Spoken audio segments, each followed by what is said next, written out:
Three, two, one. Liftoff. We have liftoff. Is this thing on? Tap, tap. Now it is on. Hello, everybody. Hey, it is Torn Tuesday. Yes, indeed. We are starting the show right now.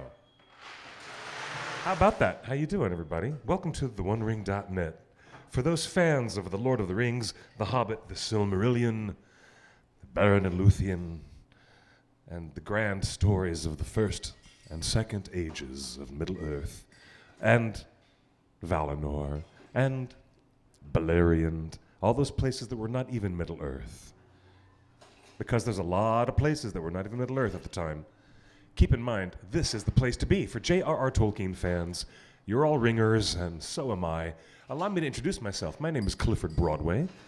Hello, everybody. I'm going to do this with my... Actually, I just freshly shaved my chrome dome, so I might as well show off my Howie Mandel look tonight. And welcome to Scum and Villainy Cantina. Yes, this is Torn Tuesday. We call ourselves theonering.net, affectionately known as Torn.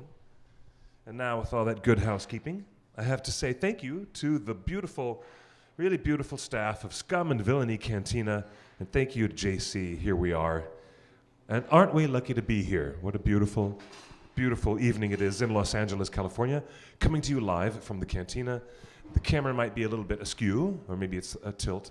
And hello to everyone watching us live on Facebook, YouTube, Twitter Live, Twitch, and Periscope Live, and Instagram Live, and your mama and your poppy and your no panty granny.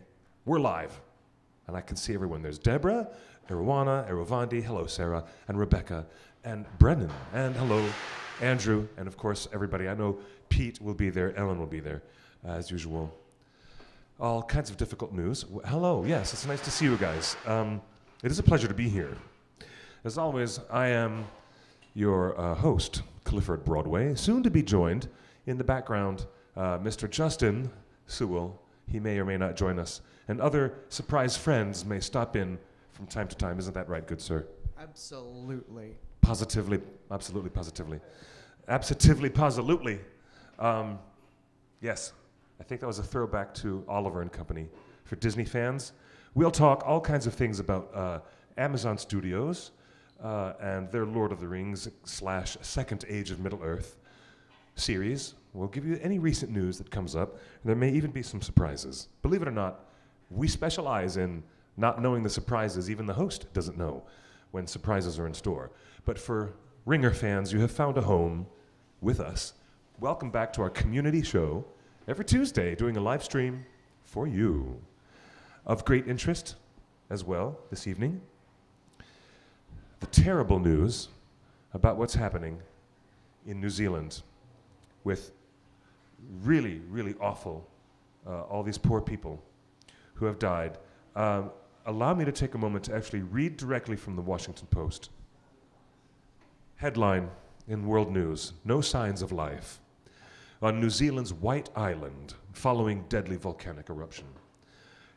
December 10th, 3:09 p.m. Eastern, a sixth person is confirmed dead as rescue efforts have given way to grim recovery operation 2 days after a volcano erupted at a popular tourism site in New Zealand. Monday's blast left 30 injured and 8 missing and presumed dead.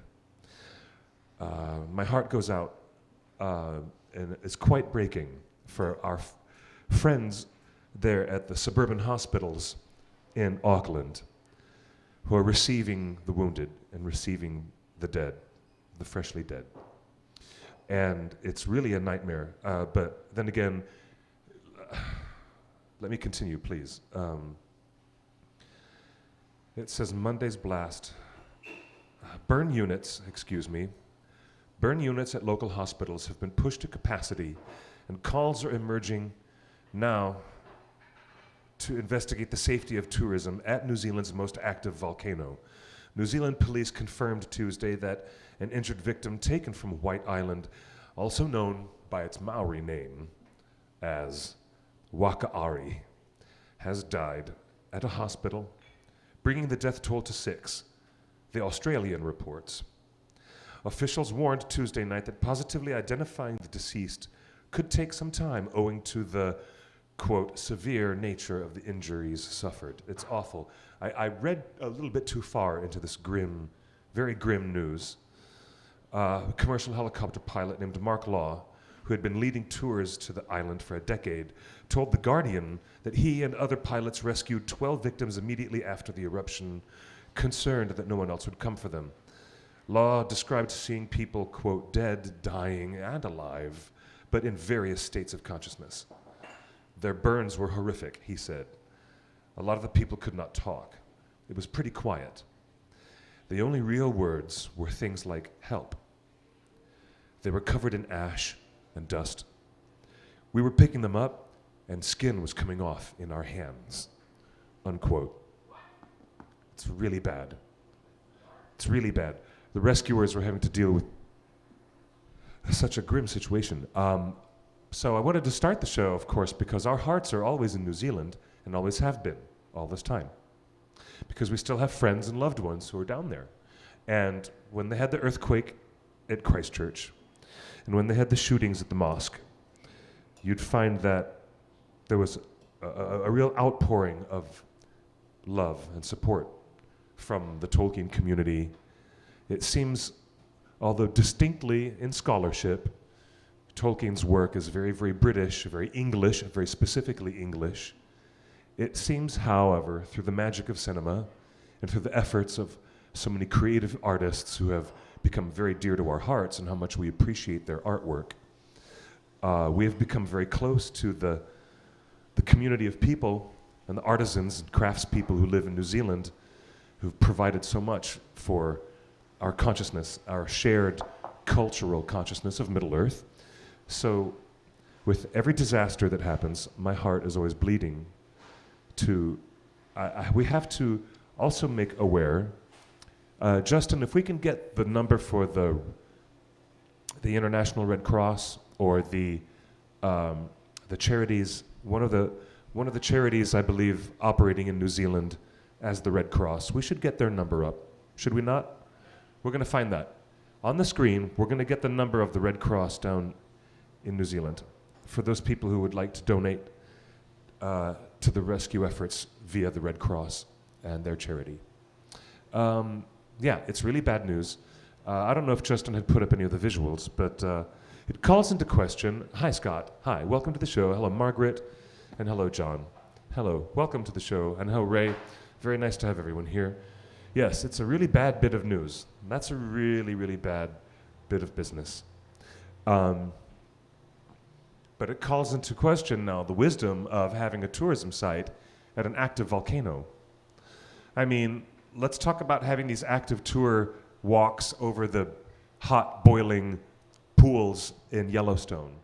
You know, there's a super hot caldera under there, the largest volcanic structure on the North American continent, the mega caldera that is under Yellowstone, which is obviously causing all the geothermal pressures and dynamism that creates what is the magic of Yellowstone Park. So the same thing happens when people all the time reach in and get scalded to death. All the tourists have these open areas with barely nothing but a wood railing as they walk across these wooden platforms that take them across these scalding volcanic pools of water. So these tourists here are on White Island in New Zealand and have found themselves at one of the most popular destinations. And yeah, my prayers and my sending all of my love and my spirit to these people as well. But imagine, you know, it's like the volcano hunters who were chasing down the lava flows a few months ago in Hawaii. You know how close they were getting to danger? Just to get the video and to get the shots of that lava. I mean, wow. I don't know. There's some sense of that I probably would be that person who would be taking a tour of a volcanic site, you know, like Vesuvius. I have this endless, very romanticized fascination with the history of Pompeii and Herculaneum, which were destroyed by the destruction of the volcano Vesuvius in 79 AD. It's a big thing for me. I've always been a history buff with that type of thing. But I have this very romanticized idea of what it would be like to have been there at the moment of the explosion of the greatest volcanoes in history. It's crazy. Crazy pants. Anyways, so hello everybody, welcome to the show. The number is up. This is the number for anybody who wants to donate to the Red Cross. And there, Arowana reminds us in the YouTube chat, living in Alaska, we need to be extremely cautious with the volcanoes. Yes, thank you for mentioning that. Also, highly volcanic area there in Alaska. We have hundreds of them where I live. There's a volcano really, really close to my town. You know what's interesting? Go online to the United States, what is it, the National Park Service? Or is it the Service of the Geo Survey that has all the scientific data about earthquakes and volcanoes? What is that one, Justin? The geological data that the government supplies that is publicly available. It's really worth looking to see if in your neighborhood, like in my neighborhood here in Los Angeles where we have earthquakes, especially that recent one out there in the desert. Remember that one? Yeah. Did you see the satellites and footage of how much that shifted the earth, that earthquake? No, I'm sure it did though. Like entire pieces of the mountains and the ridges of the riverbeds shifted over by meters. We were here when it happened and the IG-88 heads were swaying and the doors were moving. It was pretty trippy. It was nuts. I was in the middle of a loud movie on IMAX at Universal, and the audience could hear it, and the audience started talking out loud. Is that an earthquake? And everyone ran out of the theater. Yeah, IMAX is getting really immersive. No, that was, it was like, can't be the IMAX. This is the actual theater. The building itself was actually rocking and rolling. Anyways, fascinating. There's information out there. If you're living that close to a volcano, like I am living close to these fault lines, I take a deep interest in getting the information, that's what these scientists are there for. That's why they're so brilliant. That's why we rely on them for reliable data to tell us the reliable information about what is happening and changing in our world as our world undergoes, as Galadriel says at the beginning, famously, of the movies, the world is changing. Yes. Hello, Justin, are you about to join us? He's coming. I'm trying to get Justin to come and join us. I want to ask you guys, if you have any questions immediately in mind about working in New Zealand and what it would be like, we're going to be talking to some of our friends who are down there in New Zealand. Dallas Barnett, I love that gentleman. He's one of the actors from the Hobbit trilogy. He plays Bill Ferny Sr., one of the ruffians who's coming after Thorin in the opening scene of The Hobbit, The Desolation of Smaug. And we're going to talk. He's working down there. He's down there with everybody in New Zealand right now. And we're going to reach out to him. I'm going to send him a message on Twitter and see if he could come into the show and say hi to us. I'm really concerned about what's going on over there. I mean, if things like this become much more active, imagine it impacting production on the series that Amazon Studios is doing. That's and imagine getting some footage, getting some cameras out there for the destruction of Numenor. If there is some kind of tumult of the earth and the volcanoes and the ocean, if you can survive it, can you get some footage? Would you dare do that? No, don't do that. Don't risk that. Do not do that. That would be too dangerous. Would not. However, if you can get some safe drone footage without humans being hurt, some aerial footage, if you can get some of that, use it for the Numenor sequence. Okay, Arowana says, I remembered when I was 5 years old, a volcano erupted and ashes fell onto my home.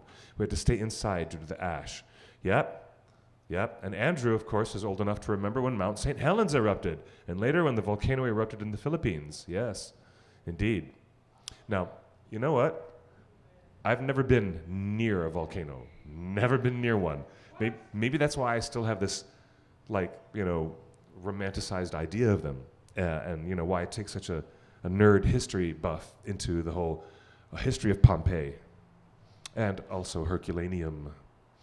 But the lifestyles of the ancient Romans and what their lives were like at the moment of impact when the volcanic ash came showering down. I just can't imagine. Wow. You know what they had at the Reagan Library? They had an exhibit recently. I think it may have closed down. It was a Pompeii exhibit. I should have gone to see that. Now, Scott Weir says we need a catastrophe for Amazon series footage. Yes, a catastrophe. That's funny. Well, I appreciate you guys. I love the wordplay that comes from the Tolkien fans. The best fandom on earth. Wonderful to have you guys with us. The news most recently, as you know, is that Amazon decided to take a miniature break.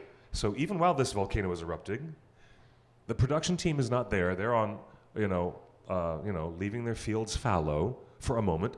They just completed a couple of episodes, and we found out that all the big news we've heard about the Spanish director J.A. Bayona, most famously of A Monster Calls. And I love that movie. And with Liam Neeson as the voice of the monster.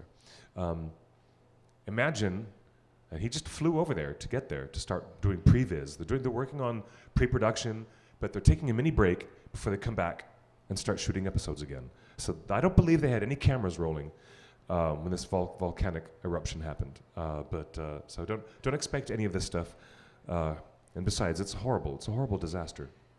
And I feel really bad for the survivors and for the families of White Island. We have to be serious now. We don't, it's not going to happen. But the thing is, we don't know how deep into the woods they're going to go, into which part of the narrative they're going to go. Although the tease on the map certainly has, and we've been talking about this for many, many months, the tease is that welcome to the second age. So going logistically forward, we've got casting information with these actors, and given even some of the dialogue that got leaked from the audition tapes were leaked, and even from the scripts, we cannot tell by any clue what part of the narrative they're in within the second age. Reminding you all again that the second age of Middle-earth covers many thousands and thousands of years. So we don't know if they're at the point where, Numenor is going to be gifted to men as a reward for the War of Wrath, and we're going to see the installation of the first king of Numenor, most famously because he is Elros, the twin brother of Lord Elrond, Lord of Rivendell. Or even if we're going to be at a point in time where, Celeborn, arm in arm with Galadriel, arriving, hanging out with Gil-galad. What are they doing? We don't know where they're going to be. Or in relationship with Sauron presenting himself and his highly developed plans to teach magic ring craft to Celebrimbor, which is also another slot down on the graph of thousands of years of time. In the second age of Middle-earth, it could go so very far, so many possibilities. So, we don't know where the destruction of Numenor would fit in, but wouldn't it be interesting if they've got a 5-season commitment? What if they begin season 1 with the settlements, the first settling of Numenor? Really, give us how Numenor was settled and what it really means and why it's placed in the ocean at a safe distance from Valinor, but still within sight of Valinor, which is very, very, very important to have that kind of stuff established. Valinor, which has never been depicted ever in any of Peter Jackson's films or any of the animated films. So because we don't know what 2 episodes they've shot, we don't know where we're placing this within the narrative, whether it's early in the creation of the Numenorian dynasty at the hands of Elros, who takes on a Numenorian name, or later on when we're developing magic rings and Celebrimbor gets fooled by Anatar / Sauron, and we don't know what's going to happen, leading up to the War of the Elves versus Sauron. I think it would be great if it begins with the establishment of the Numenorian timeline, and then 5 seasons later, it maybe ends with the ultimate cataclysm and destruction of Numenor. But maybe not. Maybe that will happen in season 3. The end of Numenor might be in season 3, and then you have seasons 4 and 5 with the settlement of Gondor, and equally the settlement of Arnor. That could be seasons 4 and 5. We could guess all day long, and that's what we do a lot around here. So, what episodes did they complete? Yes. Well, nobody knows exactly what episodes they completed. Just the first 2. What? Nothing's completed. They just started working on 2 episodes. Is that the news? Okay, they started filming 2 episodes, and that means they're going to be working on a 2-episode construct when they come back from their break. And then they're going to continue going down and get the rest of the episodes of the season, but they're getting the first 2 out of the way. What are you asking, Justin? I can't hear you. Oh, yeah, that's going to be an interesting conversation. I'm more concerned with, the episode breakdown and like the narrative throw of the whole first season arc. What is the narrative extent of that first season arc? What are we going to get out of that? I wonder. Well, and then we'll add to that some very interesting news about why there are so many executive producers, and we're gonna get to that in a bit because we have to talk about that. Justin has some interesting ideas. Arowana says, you think it would be cool to have a first age prologue for the first season, like Fellowship of the Ring had Fellowship of the Ring had a prologue of epic proportions. It was a very, very important prologue. The most talked about thing often, all these years later, is fans talking about the effectiveness of the prologue at the opening of Fellowship. Right? Connor, you just got reacquainted with the films, right? Oh, yes. And isn't the opening of the prologue just like, wow? Yeah. And so, so the first season of their second age could begin with a wham-bang amazing prologue that covers first age stuff that we would never otherwise see. All right, that's an interesting plan, Arowana. I dig that. Okay. So, no, we don't have the full cast announcements yet, folks. We do not know anything except for a handful of actors. And we only... the actors, there they are. Let's look at that. All right. This is our IMDb of who's fully credited right now on The Lord of the Rings, which is, a title that may fundamentally change. So you guys don't freak out when The Lord of the Rings is not the title of this show when it's finally marketed towards us. No, and it should not be The Lord of the Rings because that's not what the story is. Series, yes, you can debate all you want, Justin, don't be silly. Series directed by J.A. Bayona, only 2 episodes credited. Here is the writing team. Right down here, see? Patrick McKay, he's the head with John D. Payne. These are the 2 guys. Developed by, so these are the guys developing the show. Patrick McKay, John D. Payne. Writing team, Helen Shang, Glenise Mullins, Jennifer Hutchinson, Stephanie Folsom, Justin Doble, Brian Cogman, indeed, from notorious Brian Cogman fame of the Chronicle of the Targaryens versus the Starks versus everybody else, the Game of Thrones, and then Jason Cahill. Jason Cahill are the writing credits. And the stars so far, speaking again, reminding us of Game of Thrones. Here's Joseph Mawley, and he played Uncle Benjen on Game of Thrones. Here's Maxim Baldry, the most recent. He's only credited in 1 episode. The most famous name at the top of this list that I'm familiar with, and we've talked a lot about Will Poulter. He does look a lot like Hugo Weaving. And then here's Markella Kavanaugh. And look, why does this show have so many bloody executive producers? What the heck is this? Is that scary for you? What is this? This is weird. Why does this show have so many executive producers? What is all this? Raw names, Belen Atienza, co-producer for Raw names, J. Bayona, Jason Cahill. So a lot of these writers are also executive producers. Is that scary? Huh. Is that... No, executive producer doesn't mean anything. Executive producers in film and in television work somewhat differently. 15 producers? They work somewhat differently, but there's 15. Executive producers on the list. Sharon Tal, Yagado, Lindsay Weber, Patrick McKay, Eugene Kelly.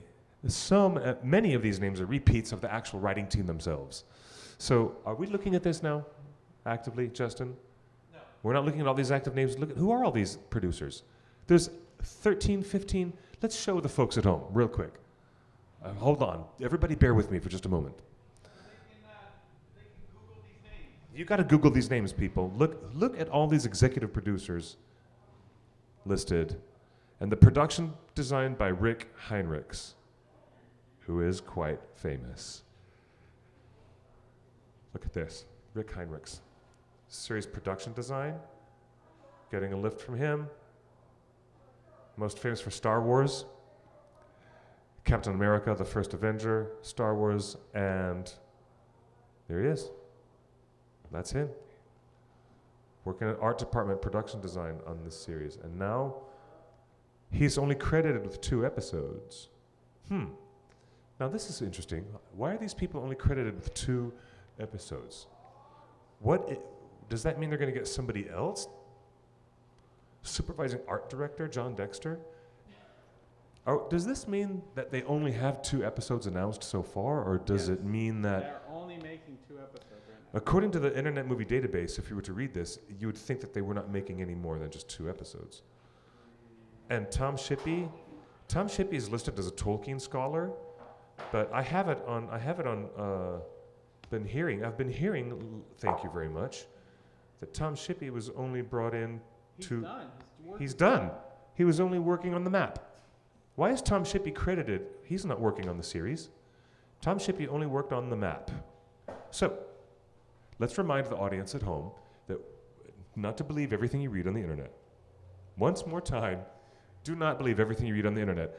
Tom Shippey is listed incorrectly as a Tolkien scholar on 2 episodes when he has not worked on 2 episodes. He only worked on the accuracy and the validity of the map that has been used as a marketing tool on their Twitter feed and Instagram, etc., etc. Are you guys with me on that? Can you follow me again one more time on that? All right. Tom Shippey is listed as a scholar, and he is not a scholar on the series. It looks like we're getting a call on the hotline. Hey, you're calling TORnTuesday. You're live. Where are you calling from? Hey, that's it, Brennan. Hello, Brennan. How are you? What's up? Good. Well, I just wanted to say that I didn't think the IMDb was that trustworthy.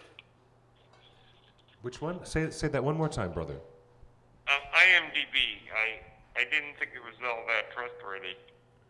It is. Well, my credits are accurate. I mean, if you look me up on IMDb, my credits are accredited because they actually appear in things I worked on. But most of these people, this is legit. But somebody, also keep in mind that this is a volunteer website, like Wikipedia. Yeah, And yeah, exactly. Somebody volunteered this information. Because I think that it's pretty good for projects that have already been made. But I guess it's notoriously untrustworthy Yes. for future projects. Yes, indeed. Well, maybe this will be But you're updated. right. The number of executive producers is kind of weird. Yeah, it is weird. Why is there 13, 15 executive producers? What is that? For 2 episodes so far. It looks kind of weird. 13 fours. Okay. Well, they've got Yeah, a lot. 13 fours wrote the series. So I'd rather see. I see one costume designer credited as Kate Hawley, and I see some art department. Now, art department, illustration and concept art from John Howe. There he is. There's John Howe. Yes, good. There's Good, John good. Howe. And also names of an art department coordinator, Andrea Carter in Los Angeles, and other people who must be in New Zealand, Igor Nezevic and Kurt van der Bosch. We have other people working. Wow, this is intriguing. Interesting. Well, it's going to be a long wait for this show. I Yeah. swear I'm getting impatient already. What do you think we need to do to lift the veil of secrecy? I mean, whose toes do we have to Well- suck to invite people to have interviews and have them come and do interviews with us? Well, I think that what made The Lord of the Rings so successful with the fans was that Peter Jackson and company did a lot to ingratiate themselves with the fans, Yes, they did. to include the fans. And I think that so when Lord of the Rings ended up being so successful, a lot of the fans felt like they were part of that success Yes. and felt included, like when Return of the King won all those Oscars. We felt like we were part of that. Yeah. And that had never been seen before. We felt like we had supported them to get to that pinnacle. Yeah, and even Barry Osborne thanked us for that. Yeah, I So agree. I think that Amazon needs to make sure that they include us in the conversation. Do you feel included? Are you feeling included in the conversation at all? Not right now. But I mean, aside from us on the OneRing.net, do you Oh, feel no, yeah, no, but by not Amazon? Feeling included, yes. Yes. Amazon, no. No. No, we don't even know what the heck is going on. All they do is Yeah, all I they don't did. feel very included on Amazon. I know. All they did was they had a door that was shut, sealed tight, and then they opened it up just a crack and said, "Here's a map," and then they slammed the door shut again, and that's it. I think that they need to remember that without the fans, this show would not be made. That's right. Because without us, the movies wouldn't have succeeded. Indeed. You're right. You're right. And No. there's wisdom there. There's a lot of wisdom there because we all felt engaged. We all felt engaged in the effort of the filmmakers in New Zealand because their outreach to the fan base was so warm and so welcoming and significant. Absolutely. Yeah. Yeah. And now we don't feel like we're engaged with anything at all. Just me standing here guessing for 60 minutes. Yeah. But, all right, considering all the entry points, and I described about 4 or 5 of them, as an entry point into the narrative of the Second Age, how far along would you like to be? Would you like to see Numenor established, or would you like to see the opening of this TV series where Numenor has long since been established and is already starting to fade, and signs of corruption and weakness within are starting to appear? Where would you like to have this start? I would like to see it start kind of in the middle. Really? Numenor is prosperous. It's already been established. And it's sort of drawing to a close. Things start to happen that start to change that. But I think there's something interesting about starting, not at the beginning, but deeper into the story. Yeah. Yeah, I hear you. Just personally. Yep. Yeah. I dig it. I dig that. I appreciate that. I appreciate that. Very good. Yep. Good. Thank you so much, Mr. Brennan, for calling into the show. Thanks again for being with us in this Oh, yeah, conversation. no problem. It's so good. Excellent. Good to have you, brother. I like that idea. Imagine, and he's right, imagine establishing a story where the empire has already been so grand, a well-established, really effectively far-reaching Numenorian empire that has traveled, and they are great mariners, and they've traveled by boats and sailed all the seas of Arda, and have gone to all different continental shores, and have arrived to teach the heathens how to plant, and teaching them agriculture and technology with better welding and tools and craftsmanship. And imagine later on in the centuries that followed, in the fading of the Numenorian Empire, and where he suggested it started, maybe the story on the TV series could be at that point where the pinnacle has been lost and they're already fading and things are just starting to change. Just starting to change for the worse, so that we can see what it's like for an empire to reach and crumble to its ultimate end. But then again, that takes hundreds and hundreds of years to get to that end part of the story, and it intimately ties Sauron slash Anatar, the giver of gifts. Spoiler, that intimately ties him into the storyline of the downfall of Numenor. And it happens because of Sauron's horrifying influence on the very late stage of the Numenorian timeline. But then again, look at all of us assuming then that the story would be Numenorian-centric. Will it be? We don't even know that much. We don't know how much in the Second Age will be Numenorian-centric. But then again, I would gather intuitively that the first couple of seasons will be very Numenorian-centric, and we will not get to a whole lot of stuff happening on mainland Middle-earth until we get to see the Numenorians' influence on the peoples of Middle-earth and other kingdoms and places that get founded. You know, imagine Galadriel arriving, you know, at the future site of Lothlorien, and imagine her and Celeborn arm in arm, you know, having their adventure to go over the Misty Mountains or around them and discovering the golden, beautiful colors of the wood.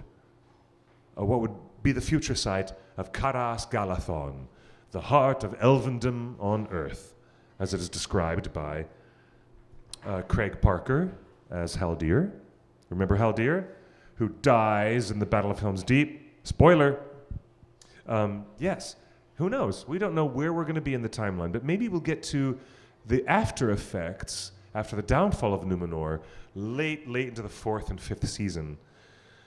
There's so much time to cross. There's so much of a big history of time. But I do like that suggestion to start somewhere right in the middle. So bye, Arowana. Bye-bye. Good to have you on the show. Good to see you. Thanks for being with us tonight. And hello, Mythical One. You were just saying a prologue of the end of the first and early Second Age would go well. Yeah, definitely. We agree with that. Definitely. And Pete, hello, Pete Reitzert. Good to have you. Isn't that sort of where Lord of the Rings started? Long past Gondor's glory years, having been in decline since the kings were gone. Yes, Professor Tolkien ended up having the Lord of the Rings be a very far-reaching canopy of historical events that brings to a close the Third Age of Middle-earth, at the end of Gondor's glory, at the very, very end of it all, where it would either be faded or ruined or taken over, or it would be born anew. And thanks to Aragorn, it was born anew. All right, and excellent question. Tamar asks, any idea how many episodes we will get each series? Justin, are they dedicated to 10 or 12 episodes per season? It is unknown. We can hypothesize either 10 or 12. Yes. Sarah Draper already got that response out. Yes. But the first season, 20 episodes? How could that be? How could that be? That's a rumor. That's a bad rumor. It's not going to be 20 episodes for the first season. Yeah, no, it can't be. It can't be. And no. I appreciate you guys saying that. Somebody just said, why hasn't Amazon Studios hired me as an advisor? Thank you, Tamara. Yeah, I know. Seriously missed a trick there, lads. Yeah, well, it could still happen. You never know.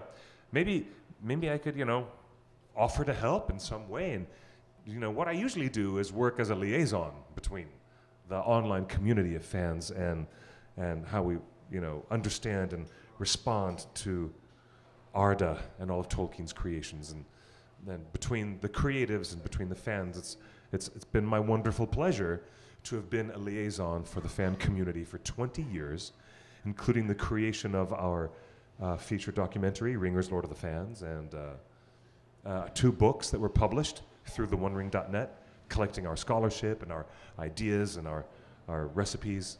I'm kidding. We never collected any recipes. But how about that? Scott says, I think Amazon should really not go too far without letting fans know what's going on to prevent a backlash. Thankfully, they cannot veer too far from the original Tolkien writings. We have it under good authority still that part of the deal with Amazon is that the Tolkien estate has the ability to say yes and no to varying states of the storyline, right? Isn't that right, Justin? varying proposed storylines would be put forth to the Tolkien estate, and they can permit it or say no.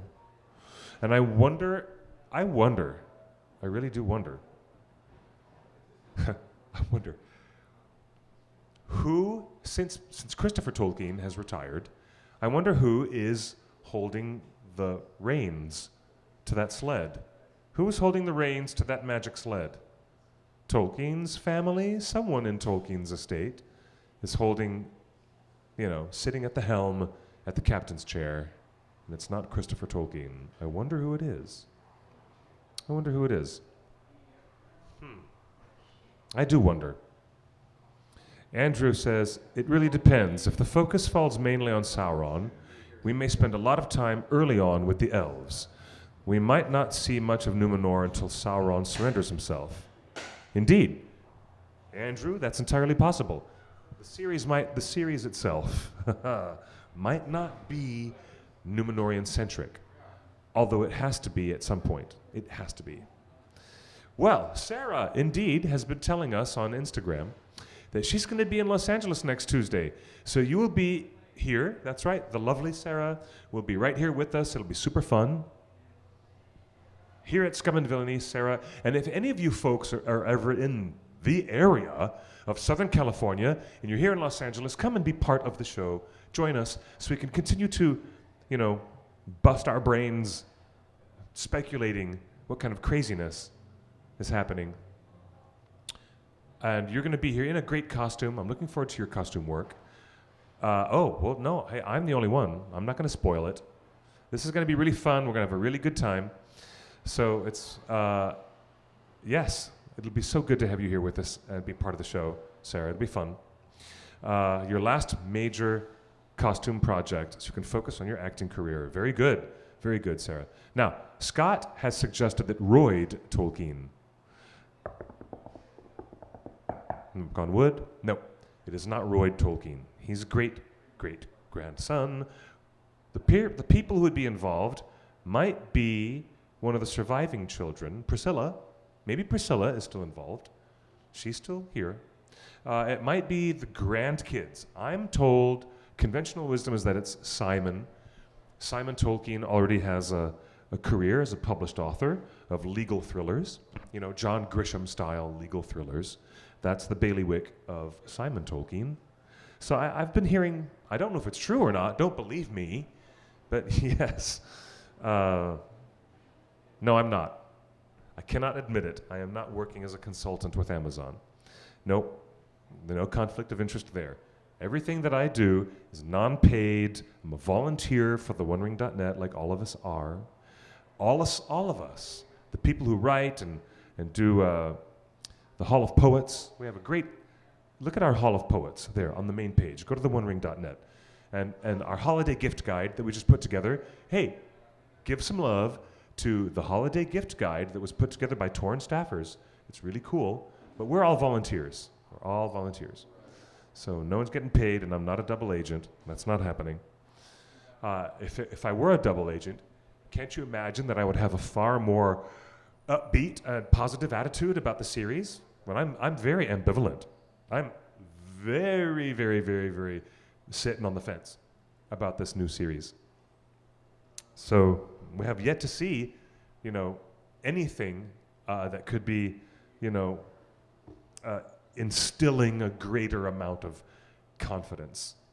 That little industrial video that they put out that featured the writers and it featured Tom Shippey, he's not working on the series, and he was just working on a map for the marketing team. That's all. If we had a different level of engagement and a different level of outreach and engagement with Amazon, we would love to have conversations with their creatives, or even if we can't talk to their creatives because of their non-disclosure agreements, those the NDAs. If the creatives and Mr. Bayona And if, the writers, and they can't come and talk with us and have an interview, then Jennifer Salke, she can come and talk with us. We'll talk to somebody else at the executive side instead of on the creative side. That'd be wonderful. It'd be so good. It would be so, so good. I've been asking for months and months and months and months for anybody at Amazon to come and sit here on the hot seat. You're welcome to come, you guys. You know that. But just so we know, this is now officially on record forever and ever on this. It's broadcast live. As you know, we do this live every Tuesday, but now it's a permanent record on the YouTube archive that you folks at Amazon Studios are more than welcome anytime. Mi casa es su casa. I'll buy the first round of drinks, and we'll have a friendly, friendly talk. Absolutely. Open arms, open to anything you'd like to talk about. And if there's areas that you don't want to talk about, then we won't. But at least we'd have a chance to talk. I mean, you're all here in Los Angeles anyways, right? Yes. Look, even credited, the art department coordinator. Hey, how about that? Andrea Carter. I'd love to talk with Andrea Carter. She's here. I'd love to talk to the assistant directors. I'd love to talk to anybody in the marketing department who just wants to say, hey, let's throw down. We don't got nothing for you yet, but we're here to, talk about how excited we are. Even that would be a boon. That would be the biggest wonderful thing to the whole worldwide Tolkien fandom, the whole community online. Even if Jennifer Salke came right here and sat on this bar stool, right where Mark Ordesky sat, an Oscar winner, Jim Rigel, and Mr. Baker, and Mr. Sala Baker, and everybody who was here. It would be wonderful, absolutely brimming with joy, if Jennifer came here and said, ain't got nothing for you, guys. I don't have anything to show, can't share anything, but we're here anyways because we're excited about this. And let me tell you why we're excited about this. And then Jennifer could go right on and tell us why she's excited to be working so cautiously and carefully on something so precious to all of us as the world of Arda, the worlds of J.R.R. Tolkien. It'd be so wonderful to have that conversation. Anybody? Bueller? Anybody? Yes. John Howe is listed, okay? You know what? That's right, Scott. Scott Weir has pointed out that on the IMDb page, John Howe is listed as illustration and concept art, but we do not know if he's heavily involved. Do you know why? Because, well, we knew that John Howe and Alan Lee were previously working with the team at Weta and Richard Taylor's fine people at Weta, who are not involved. So if anybody wants to ask, Peter Jackson is not involved. The team behind Tanya Roger and Sir Richard Taylor at Weta, they are not involved that we know of. Not involved. So we cannot confirm. We cannot confirm. That's why I said they're not involved that we know of. We cannot confirm either way that any of Weta's involvement is at any cosmetic surface level or deep down into the granular level of making armor, creatures, designing architecture for dwarven underground realms. We don't know what's going on, do we? Not at all. No, we don't. Not even a little bit. We don't even know a little bit. We know nothing. But we don't see them credited on IMDb. The people who we do see given credits, that's interesting, on the Internet Movie Database, well known as IMDb. So,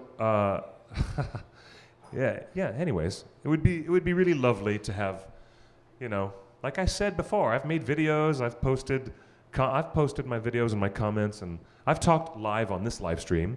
It's all in the archive on our YouTube archive with all of our videos for theonering.net. Check it out. TORnTuesday with, those successful versions of TORnTuesday that actually have an archive. They do show up. They're posted on YouTube. So if you ever miss a live broadcast, you guys always have the chance to